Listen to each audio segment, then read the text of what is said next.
नमस्कार दोस्तों, मैं आपका साथी Arjun Vashishtha learning with triple A में आपका स्वागत करता हूं। आशा करता हूं आप सभी स्वस्थ होंगे, खुशहाल होंगे, पढ़ाई कर रहे होंगे ज़ोरों शोरों पर। आज आपकी पॉलिटी की 7वीं क्लास है। 7 क्लासें आपकी पूरी हो चुकी थी। आज आपकी 8वीं क्लास है, जिसमें हम भाग 3 मौलिक अधिकार और अनुच्छेद 12 से 35 तक पढ़ेंगे। भाग 2 हमने अनुच्छेद 5 से 11 तक नागरिकता हमने पढ़ चुके थे। ठीक है, आज हम भाग 3 पढ़ेंगे जो कि मौलिक अधिकार है। ठीक है, सबसे पहले मैंने आपको बताया था संविधान में हमने क्या चीज़ कहाँ से ली गई है। बात नागरिकता का कर लेते हैं तो ब्रिटेन से ली गई थी। मौलिक अधिकार मैंने आपको बताया था अमेरिका से लिए गए हैं। ठीक है, मौलिक अधिकार कहाँ से लिए गए हैं? अमेरिका।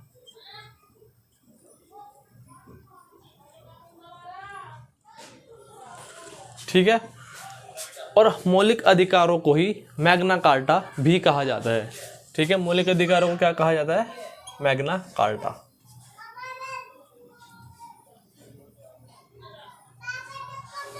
या तो क्वेश्चन में आ जाए कि मौलिक अधिकारों को मैग्ना कार्टा कहा जाता है या कौन से भाग को मैग्ना कार्टा कहा जाता है, तो आप भाग 3 भी इसमें अपना जवाब दे सकते हैं कि भाग 3 को मैग्ना कार्टा कहा जाता है। ठीक है, मौलिक अधिकार को ही नैसर्गिक आधार भी कहते हैं। मौलिक अधिकारों को ही नैसर्गिक आधार भी कहा जाता है, क्योंकि ये वो अधिकार होते हैं जो हमें जन्म लेने के तुरंत बाद मिल जाते हैं, इसलिए इनको नैसर्गिक आधार भी कहा जाता है। तो मौलिक अधिकारों को नैसर्गिक आधार भी कहा जाता है। ठीक है, 3 पॉइंट हो गए। मौलिक अधिकार कहाँ से लिए गए? अमेरिका से। इनको क्या बोला जाता है? Magna carta. और ये हमारे नैसर्गिक अधिकार भी हैं। ठीक है, अब हम देखते हैं हमारे मौलिक अधिकार कितने थे। ठीक है, हमारे जो पहले मौलिक अधिकार थे वो थे 7, लेकिन वर्तमान में हमारे मौलिक अधिकार कितने हैं? वो है 6। तो हमारा एक मौलिक अधिकार कौन सा कम हुआ उसको देखते हैं। वो है हमारा संपत्ति का अधिकार,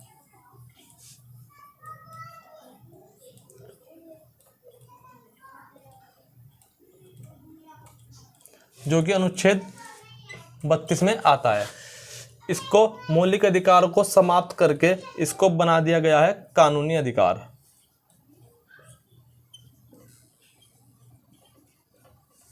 जो कि अब अनुच्छेद 300 क में चला गया है। ठीक है, पहले हमारे मौलिक अधिकार कितने थे? 7। वर्तमान में कितने हैं? 6। कम कौन सा हुआ? संपत्ति का अधिकार, जो कि अनुच्छेद 32 में था। 32 नहीं, ये था अनुच्छेद 31 में। संपत्ति का अधिकार अनुच्छेद 31 में था, जिसको अब कानूनी अधिकार अनुच्छेद 300 क में बना दिया गया है, जो कि 44वें संविधान संशोधन 1978 के द्वारा हटाया गया था। ठीक है, पहले 7 थे, वर्तमान में 6 हैं। कौन सा हटा? संपत्ति का अधिकार अनुच्छेद 31, 44वें संविधान संशोधन 1978 के द्वारा, और अब कानूनी अधिकार बन चुका है अनुच्छेद 300 क में। ठीक है, अब हम देखते हैं कि हमारे 6 मौलिक अधिकार कौन कौन से हैं। ठीक है, पहला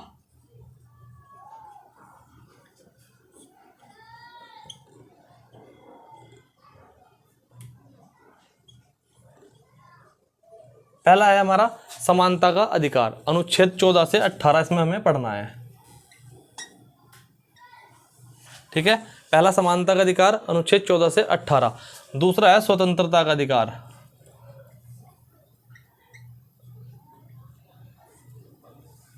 ये 18 पे खत्म हुआ तो ये कहाँ से शुरू होगा? 19 से 22 तक। ठीक है, अब हमें तीसरा देखना है। तीसरा है हमारा कौन सा? शोषण के विरुद्ध अधिकार।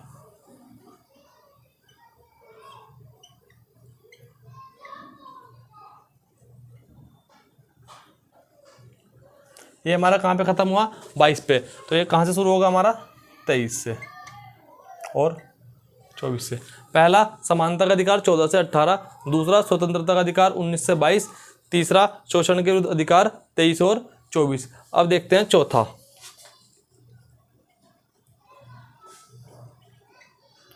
धार्मिक स्वतंत्रता का अधिकार। 24 पे ख़त्म हुआ था, तो शुरू कहाँ से होगा? 25 से 28। ठीक है, पांचवा देखते हैं। 4 हो गए समानता का, स्वतंत्रता का, शोषण का, धार्मिक। 5वां है संस्कृति व शिक्षा का अधिकार। संस्कृति एवं शिक्षा का अधिकार, ये होगा अनुच्छेद 29 से 30। ठीक है। 31वां मैंने आपको बता दिया संपत्ति का अधिकार था जो अब नहीं है। ठीक है। लास्ट बचता है हमारा छठा, यह संवैधानिक उपचारों का अधिकार।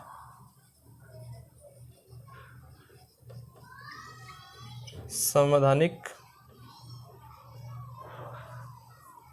उपचारों का अधिकार जो कि अनुच्छेद 32। ठीक है दोस्तों, 6 मौलिक अधिकार है। समानता का अधिकार, स्वतंत्रता का अधिकार, शोषण के विरुद्ध अधिकार, धार्मिक स्वतंत्रता का अधिकार, संस्कृति एवं शिक्षा का अधिकार और संवैधानिक उपचारों का अधिकार। अब हमें ये देखते हैं कि इसमें 14 से 18, 19 से 22, 23 से 24, 25 से 28, 29 से 30 और 32 कैसे कैसे आते हैं। इसके अंदर आते हैं हमारे 5 अनुच्छेद। ठीक है। इसके अंदर आते हैं हमारे 4 अनुच्छेद। ठीक है। इसके अंदर आते हैं हमारे 2 अनुच्छेद। इसके अंदर आते हैं हमारे 4 अनुच्छेद। इसके अंदर आते हैं हमारे 2 अनुच्छेद और फिर 32 से चलता है ये 35 तक, तो इसमें भी आते हैं 4। तो हमें कैसे याद रखना कि किसके अंदर कितने कितने अनुच्छेद आते हैं। उसकी ट्रिक ये है 54, 24, 24, 54, 24, 24, 54, 24, 24। समानता के अधिकार में 5 अनुच्छेद, स्वतंत्रता के अधिकार में 4 अनुच्छेद, शोषण के विरुद्ध अधिकार में 2 अनुच्छेद और धार्मिक स्वतंत्रता में 4 अनुच्छेद, संस्कृति एवं शिक्षा में 2 अनुच्छेद और संवैधानिक उपचारों के अधिकार में 4 अनुच्छेद आते हैं। ठीक है। अब हम आगे देखते हैं। अब हम पढ़ते हैं पहला, समानता का अधिकार, अनुच्छेद 14 से 18। एक एक अनुच्छेद हम डिटेल में पढ़ेंगे। ठीक है। नंबर 1,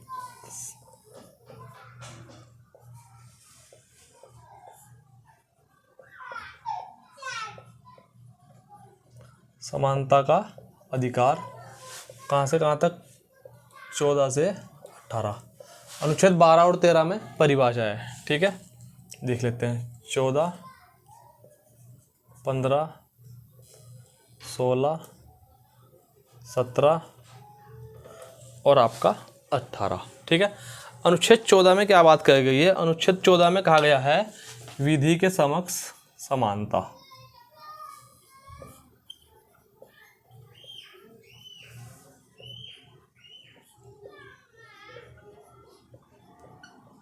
विधि के समक्ष समानता का मतलब क्या है कि कानून की नज़रों में हर इंसान, प्रत्येक नागरिक बराबर है। कानून के लिए कोई भी व्यक्ति छोटा या बड़ा नहीं है, कानून सबके लिए एक रहेगा। ठीक है। फिर है अनुच्छेद 15। अनुच्छेद 15 में क्या कहा गया है कि धर्म, जाति, लिंग,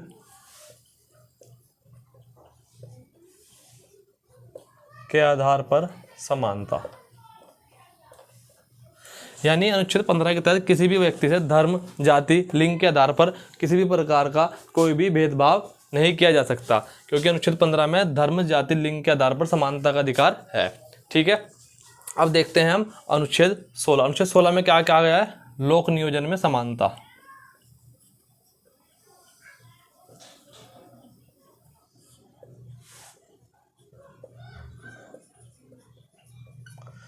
लोक नियोजन का मतलब क्या होता है, सरकारी नौकरी। यानी कि सरकारी नौकरी में सभी को समान अवसर दिए जाएंगे, इसमें भी किसी के साथ कोई भी भेदभाव नहीं किया जाएगा। ठीक है। अनुच्छेद 16। अब देखते हैं अनुच्छेद 17। 17 में क्या है, अस्पृश्यता का अंत। अस्पृश्यता का अंत का मतलब क्या है, जैसे कि पहले छुआछूत भेदभाव होता था, इस प्रकार अब कोई भी भेदभाव नहीं होगा अनुच्छेद 17 के तहत। जैसे पहले क्या होता था कि एक स्थान पर एक व्यक्ति जा सकता है, दूसरे धर्म के नहीं जा सकते, लेकिन ऐसा कुछ नहीं है। ठीक है। ये अनुच्छेद 17 के अंतर्गत अस्पृश्यता का अंत को खत्म कर दिया गया है। अब देखते हैं अनुच्छेद 18। अनुच्छेद 18 में क्या है, उपाधियों का अंत।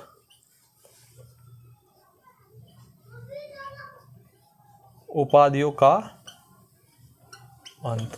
उपाधियों का अंत मतलब सेना को और शिक्षा को छोड़कर, शिक्षा और सेना के क्षेत्र को छोड़कर सभी क्षेत्रों में उपाधियों का अंत कर दिया है।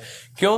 क्योंकि अगर ये उपाधियों का अंत ना होता तो प्रत्येक व्यक्ति कोई ना कोई उपाधि ले लेता, तो इसीलिए अनुच्छेद 18 के तहत उपाधियों का अंत कर दिया गया है, शिक्षा एवं सेना को छोड़कर। ठीक है। अब देखते हैं नंबर 2। नंबर 2 पे हमने क्या बताया था, नंबर 1 समानता का अधिकार और नंबर 2 स्वतंत्रता का अधिकार।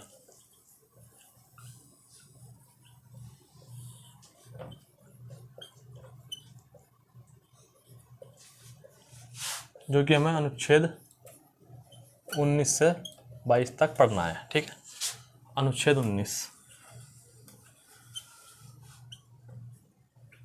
अनुच्छेद 19 में क्या है? अभिव्यक्ति की आजादी।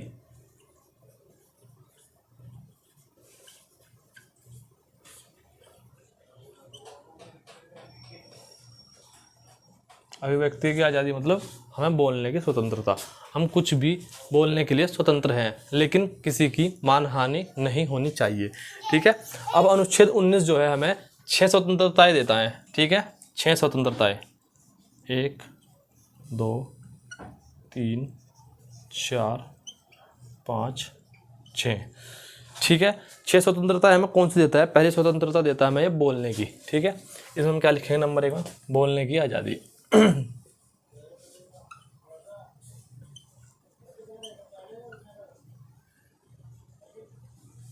बोलने की आज़ादी, लेकिन कैसे? बिना मानहानि के।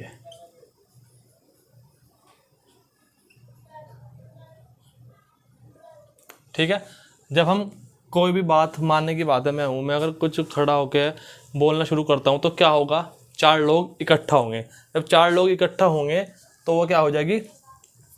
बोलना शुरू करा। जब मैंने बोलना शुरू करा बिना किसी की मानहानि के, तो क्या होगा? शांतिपूर्ण तरीके से 4 लोग मेरे पास एकत्रित होंगे। ठीक है, बोलने की आज़ादी।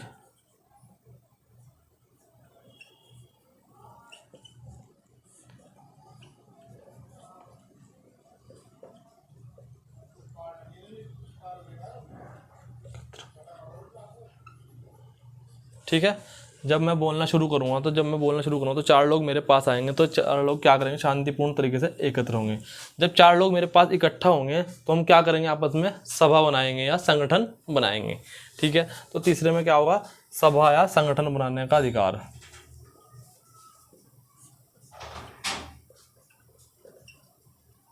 ठीक है, बोलना शुरू करा, 4 लोग इकट्ठा हुए। जब 4 लोग इकट्ठा हुए तो क्या बन गया? संगठन।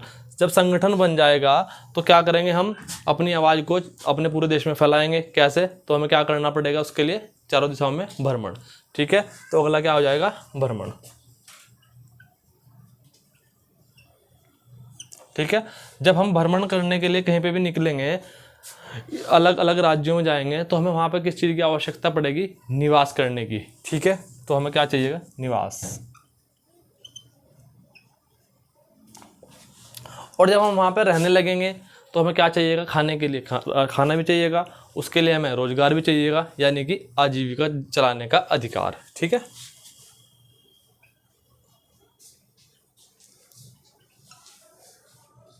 ठीक है, अब देखो मैं आपको क्या समझाता हूँ। सबसे पहले मैंने बोलना शुरू किया तो 4 लोग इकट्ठा हुए। 4 लोग इकट्ठा हुए तो संगठन बना तो भ्रमण करने के लिए निकला। भ्रमण करने के लिए अलग अलग जगह निकला, तो उनको वहाँ पर निवास करने के लिए जगह चाहिए, और जब कहीं निवास करेंगे तो वहाँ पर हमें आजीविका के लिए रोजगार भी चाहिए। ये अनुच्छेद 19 के ही सब क्लोज थे। अब देखते हैं अनुच्छेद 20।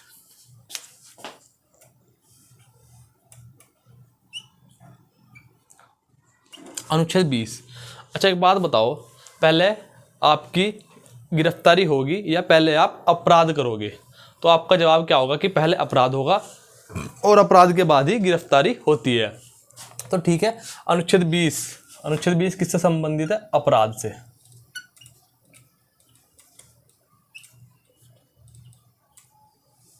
अपराध के दोष सिद्ध होते हैं इसमें, अपराध के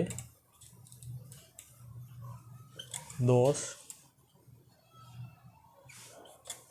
सिद्ध। ठीक है, पहले क्या होगा? अपराध, और अपराध के बाद क्या होगी? गिरफ्तारी। तो अनुच्छेद 20 में क्या है? अपराध के दोष सिद्ध। अब इसके सब क्लोज हैं 3। ठीक है, उन्हें भी देख लेते हैं। पहला क्या है? जब जुर्म किया हो तब की सजा।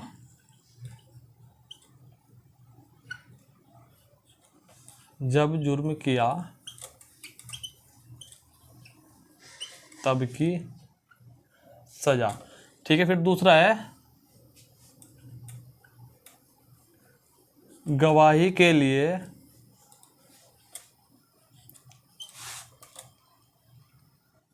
बाध्य नहीं किया जा सकता, मतलब अपने ही आप को गवाही के लिए बाध्य नहीं किया जा सकता।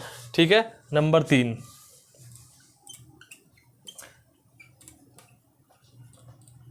एक अपराध की एक सजा। ठीक है। अनुच्छेद 20 में क्या है, अपराध से संबंधित है। ठीक है। अपराध में 3 पॉइंट है। पहला पॉइंट क्या है, जब जुर्म क्या हो तब की सजा, यानी कि एक व्यक्ति है, उसने 2010 में कोई मर्डर किया था, उस टाइम पे मर्डर की सजा 10 साल थी। ठीक है। लेकिन उसे सजा जो है 2024 में सुनाई गई, और 2024 में सजा है 5 साल की। तो ये नहीं है कि अगर उसे 2024 में सजा सुनाई जा रही है तो उसे 5 साल की सजा दी जाएगी, नहीं। उसने जुर्म कब किया था, 2010 में, उस टाइम प्रावधान क्या था, 10 साल का, तो उसे 10 साल की सजा ही दी जाएगी, ना कि उसे 5 साल की। इसलिए कहा जाता है जब जुर्म किया हो तब की सजा। ठीक है। दूसरा, गवाही के लिए बाध्य नहीं किया जा सकता, यानी कि आपके ऊपर प्रेशर नहीं बनाया जा सकता कि आप खुद की गवाही दें। ठीक है। किसी भी प्रकार का कोई भी प्रेशर नहीं बनाया जा सकता। नंबर 3, एक अपराध की एक सजा।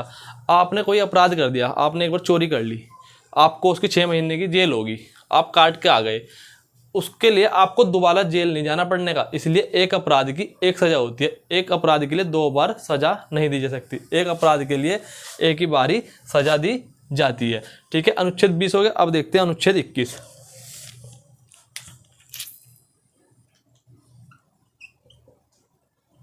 अनुच्छेद 21 में क्या है, प्राण व दैहिक स्वतंत्रता। ठीक है।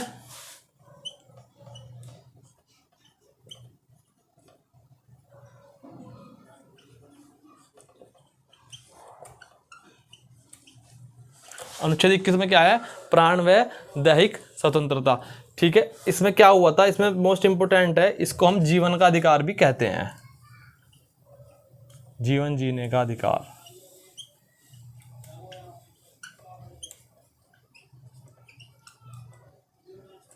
इसी में निजता का अधिकार भी है।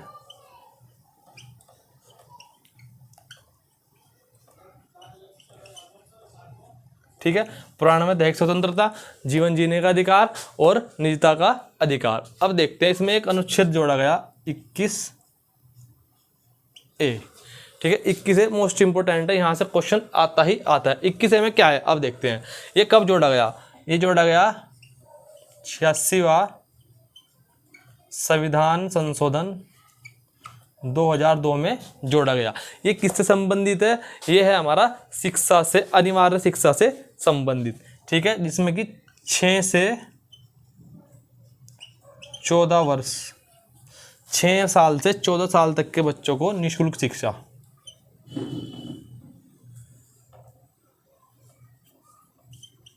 निःशुल्क अनिवार्य शिक्षा।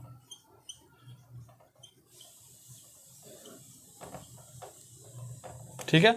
अनुच्छेद 21 में हमने क्या पढ़ा, प्राण में दैहिक स्वतंत्रता, जीवन जीने का अधिकार, निजता का अधिकार, और अनुच्छेद 21 से 86वां संविधान संशोधन 2002 में जोड़ा गया, जिसमें 6 से 14 वर्ष तक के बच्चों को अनिवार्य निःशुल्क शिक्षा का प्रावधान है। अब मैंने आपको बताया था कि पहले अपराध होगा और अपराध के बाद गिरफ्तारी होगी। तो अनुच्छेद 20 में क्या करा हमने, अपराध, और हमें इसमें कहाँ तक पढ़ना है, अनुच्छेद 22 तक। 20 हो गया, 19 हो गया, 20 हो गया, 21 हो गया। अब हम पढ़ते हैं अनुच्छेद 22। ठीक है।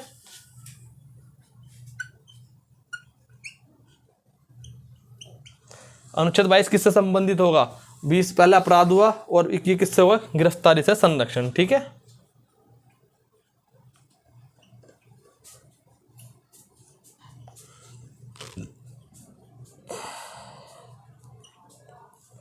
जिस प्रकार अनुच्छेद 20 में 1, 2, 3 है, इसी प्रकार गिरफ्तारी के संरक्षण में भी हमें 3 पॉइंट पढ़ने हैं। पहला पॉइंट क्या होगा, यदि कोई आपको गिरफ्तार करने आता है तो आपका अधिकार है ये जानने का कि आपको किस कारण से गिरफ्तार किया जा रहा है। ठीक है। पहला होगा कारण जानने का अधिकार।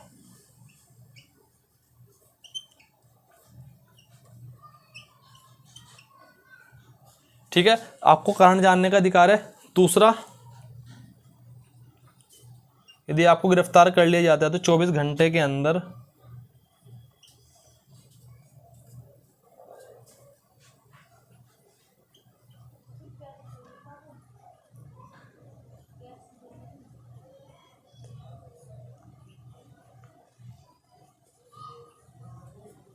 24 घंटे के अंदर आपको मजिस्ट्रेट के सामने पेश करना पड़ेगा।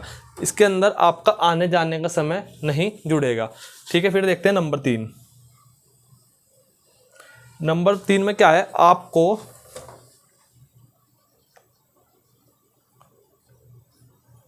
कानूनी सलाह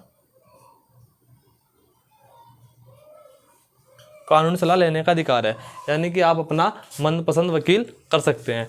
ठीक है, ये था नंबर 2 स्वतंत्रता का अधिकार, अनुच्छेद 19 से अनुच्छेद 22। ठीक है, इसमें हमने कौन कौन से पढ़े, 4। अनुच्छेद 19 अभिव्यक्ति की आज़ादी, अनुच्छेद 20 अपराध से संबंधित, 21 प्राण में दैहिक स्वतंत्रता मोस्ट इंपोर्टेंट। ठीक है, और अनुच्छेद 22 गिरफ्तारी से संबंधित। ठीक है दोस्तों, अब आगे देखते हैं। अब देखते हैं हम नंबर 3। ठीक है, 2 हमने पढ़ लिया, अब देखते हैं नंबर 3। नंबर 3 कौन सा था, शोषण के विरुद्ध अधिकार।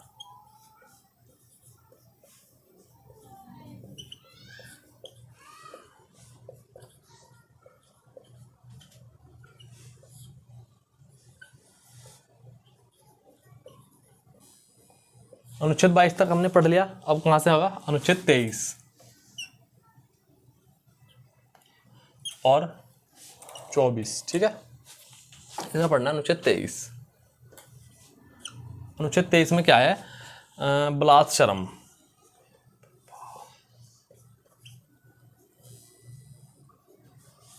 अनुच्छेद 23 में क्या दिया गया है, बलात्श्रम। ठीक है, या फिर मानव व्यापार।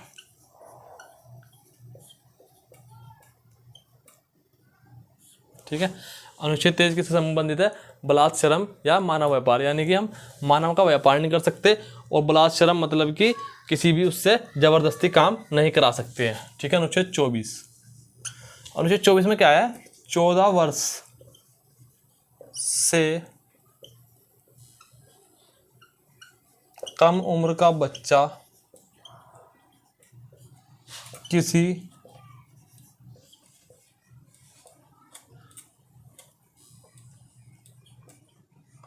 खतरनाक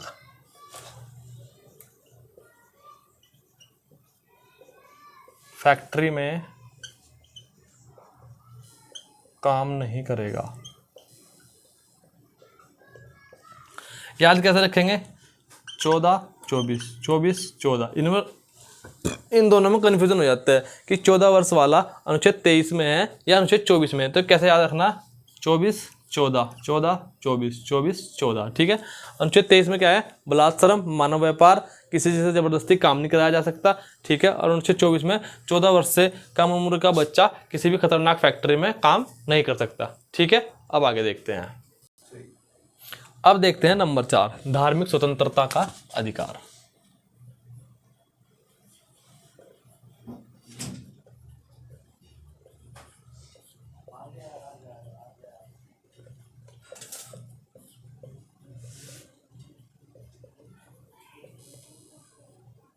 ये अनुच्छेद कहाँ से कहाँ तक होगा, अभी हमने कहाँ से कहाँ तक पढ़ा, 22 के बाद 23 24 पढ़ा, अभी होगा 25 से 28। ठीक है, अब देखते हैं 25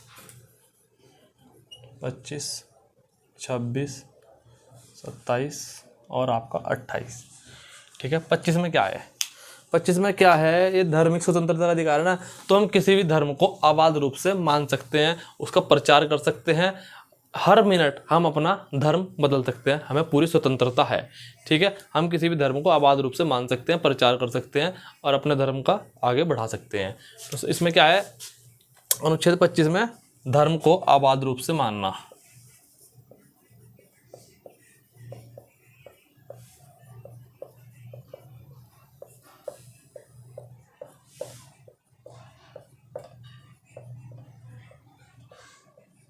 ठीक है, अब आपने कोई मतलब आपने किसी भी धर्म में चले गए या उस धर्म को मान लिया। जब आप किसी भी धर्म को मान लोगे तो उससे संबंधित आपको मंदिर, मस्जिद, गिरजाघर, चर्च, जो उनकी संपत्ति होती है, ठीक है, वो ये है उससे संबंधित, यानी कि संपत्ति का अधिकार, धार्मिक संपत्ति का अधिकार।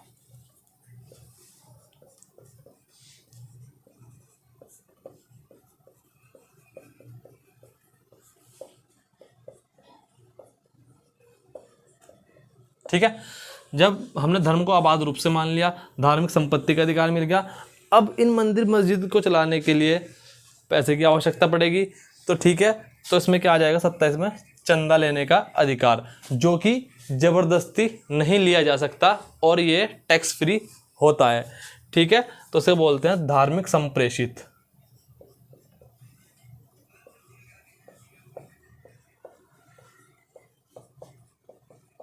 धार्मिक संप्रेषित यानी चंदे से संबंधित, जो कि ज़बरदस्ती नहीं लिया जा सकता।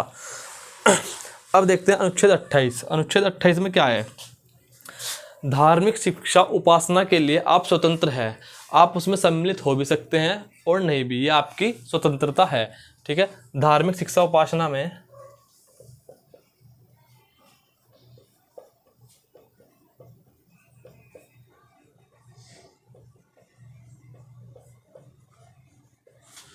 क्या है? धार्मिक शिक्षा उपासना में उपस्थित होने की स्वतंत्रता।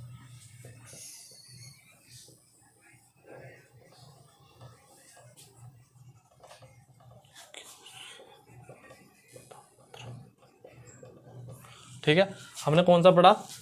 नंबर 4 क्या है? धार्मिक स्वतंत्रता का अधिकार अनुच्छेद 25 से अनुच्छेद 28। अनुच्छेद 25 धर्म को मान लिया। अनुच्छेद 26 धार्मिक संपत्ति, मंदिर मस्जिद गिरजाघर चर्च। 27 में चंदे संबंधित, पैसे संबंधित है धार्मिक।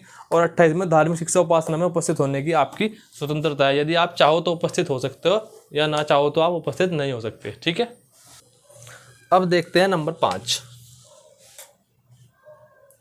नंबर 5 कौन सा है? संस्कृति एवं शिक्षा का अधिकार।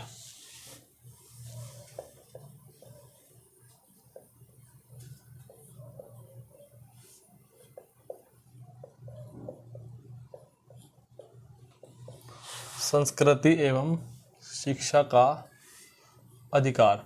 अभी हमने अनुच्छेद कहाँ तक पढ़ा? 28 तक। तो ये कौन सा में? 29 से 30। ठीक है, अब देखते हैं अनुच्छेद 29 में क्या है। अनुच्छेद 29 में है अल्पसंख्यक।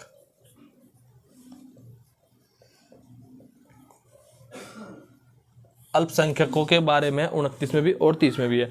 29 में क्या है? अल्पसंख्यकों के हितों का संरक्षण। अल्पसंख्यकों के हितों का संरक्षण। ठीक है, और आपका 30 में क्या है? 29 में हो गया आपका अल्पसंख्यकों के हितों का संरक्षण, और अनुच्छेद 30 में हो गया आपका अल्प शिक्षा संरक्षण, अल्प इनके शिक्षा संबंधित, अल्पसंख्यकों के शिक्षा संबंधी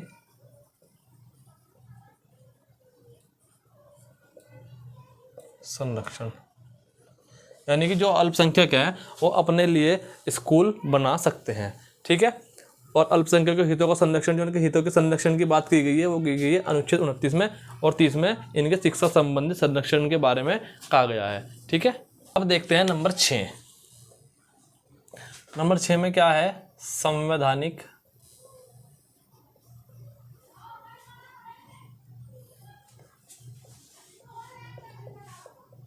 उपचारों का अधिकार। अनुच्छेद 31 मैंने आपको बताया था, जो कि हटा दिया गया है, जो कि एक संपत्ति का अधिकार था जिसको अब कानूनी अधिकार बना दिया गया है, जिसे अब अनुच्छेद 300 क्या में पढ़ा जाएगा। अब देखते हैं संवैधानिक उपचारों का अधिकार, इसके बारे में जानते हैं। इसमें क्या है? यदि किसी भी मौलिक अधिकार का हमारे हनन होता है, मतलब जो हमें मौलिक अधिकार दिए गए हैं अनुच्छेद 12 से लेकर 35 के बीच में, यदि इनमें से किसी का हनन होता है तो हम उसके लिए कहाँ जा सकते हैं? तो ये कहता है संवैधानिक उपचारों का अधिकार। अनुच्छेद 32 के तहत हम सुप्रीम कोर्ट और हाई कोर्ट में जा सकते हैं। ठीक है, अनुच्छेद 32 के तहत तो जाएंगे हम सुप्रीम कोर्ट में, और अनुच्छेद 226 के तहत जाते हैं हाई कोर्ट में। ठीक है, तो संवैधानिक उपचारों का अधिकार अनुच्छेद 32 के तहत सुप्रीम कोर्ट जा सकते हैं, और 226 के तहत हम कहाँ जा सकते हैं? इसमें हाई कोर्ट में जा सकते हैं। ठीक है, अब इसकी मोस्ट इंपोर्टेंट बात लिखो आप। डॉक्टर बी आर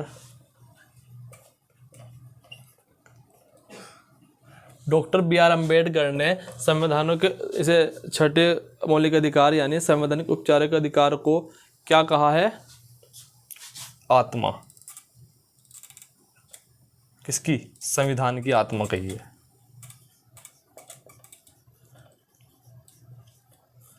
संविधान की आत्मा। ठीक है, तो संवैधानिक उपचारों को संविधान की आत्मा किसने कहा है? डॉक्टर भीमराव अंबेडकर ने कहा है। ठीक है, और प्रस्तावना को भी आत्मा कहा जाता है। ठीक है, प्रस्तावना को भी आत्मा कहा जाता है। अगर क्वेश्चन आए कि खाली आत्मा किसे कहा गया है, तो प्रस्तावना को। और क्वेश्चन यह आए कि डॉक्टर भीमराव अंबेडकर ने आत्मा किसे कहा, तो संवैधानिक उपचारों के अधिकार को डॉक्टर भीमराव अंबेडकर ने कहा है। अब अनुच्छेद 32 के तहत क्या होता है? इसके तहत 5 रिट जारी होती हैं। सुप्रीम कोर्ट भी कर देता है और हाई कोर्ट भी कर देता है। अब देखते हैं ये 5 रिट कौन कौन सी हैं। ठीक है, जो कि हमारे अधिकारों से संबंधित है। पहली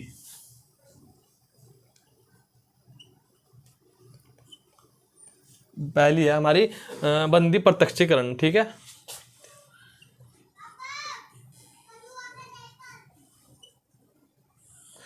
बंदी प्रत्यक्षीकरण किससे संबंधित है? बंदी से, यानी कि जो बंदी मतलब जिसको बंधक बनाया जाएगा उसको 24 घंटे के अंदर, जो मैंने बात आपको पीछे बताई थी गिरफ्तारी वाले में, 24 घंटे के अंदर मजिस्ट्रेट के सामने प्रस्तुत करना होता है। ठीक है, अब देखते हैं नंबर 2।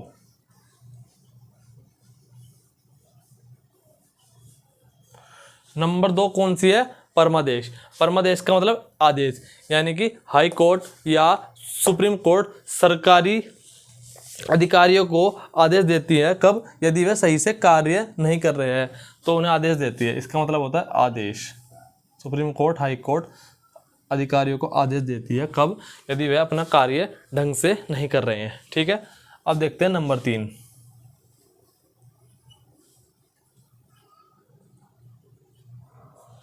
ठीक है, बंदी प्रत्यक्षीकरण 24 घंटे में प्रस्तुत करना, परमादेश आदेश देना। अब प्रतिषेध। प्रतिषेध क्या होता है? जैसे कि सुप्रीम कोर्ट देगा ऑर्डर हाई कोर्ट को, हाई कोर्ट ऑर्डर देगा डिस्ट्रिक्ट कोर्ट को, या हाई कोर्ट ऑर्डर देगा डिस्ट्रिक्ट कोर्ट को, यानी सी अपने से निचले वाले सदन को, न्यायालय को आदेश देना, इसे कहते हैं प्रतिषेध। ये कब दिया जाता है? जब वह अपने अधिकार क्षेत्र से बाहर का काम करे।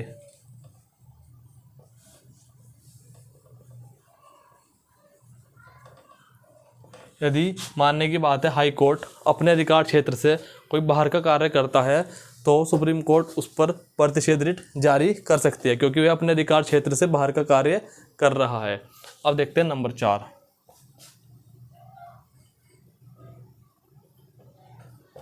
नंबर 4 क्या है? उत्प्रेक्षण। उत्प्रेक्षण में क्या होता है? मतलब सुप्रीम कोर्ट हाई कोर्ट से बोल लेगी या हाई कोर्ट डिस्ट्रिक्ट कोर्ट से बोल लेगा। क्या बोल लेगा कि यदि आपके पास जो मुकदमे लंबित है और आप उन पर सुनवाई नहीं कर पा रहे हैं तो आप उन मुकदमों को हमारे पास भेजें। ठीक है, यानी कि लंबित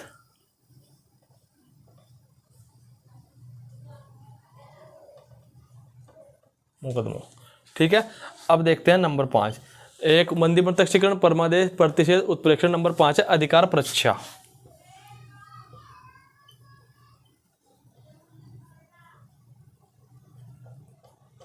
अधिकार परीक्षा में क्या है? मानने की बात है कल को मैं सरकारी नौकर बन जाता हूँ, ठीक है, और मैं उस पद पर सेवा कर रहा हूँ, तो कल को कोर्ट मेरे से ये पूछ सकती है कि आप इस पद पर कैसे आए। मुझे उसकी पूरी डिटेल देनी पड़ेगी कि मैंने ये वाला पेपर पास किया, ऐसे ऐसे करके मैं इस पद पर आया। तो हमारा अधिकार पूछ सकती है आपको क्या अधिकार है कि आप इस पद पर बैठे हो।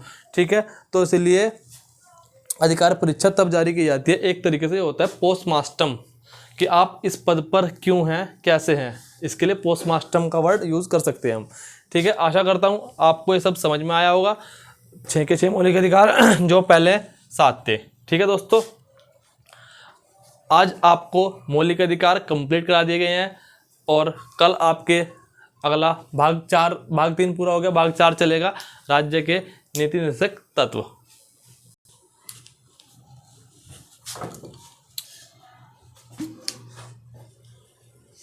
फेमस होने का सब बड़े तरीका नहीं है, बता रहा मैं।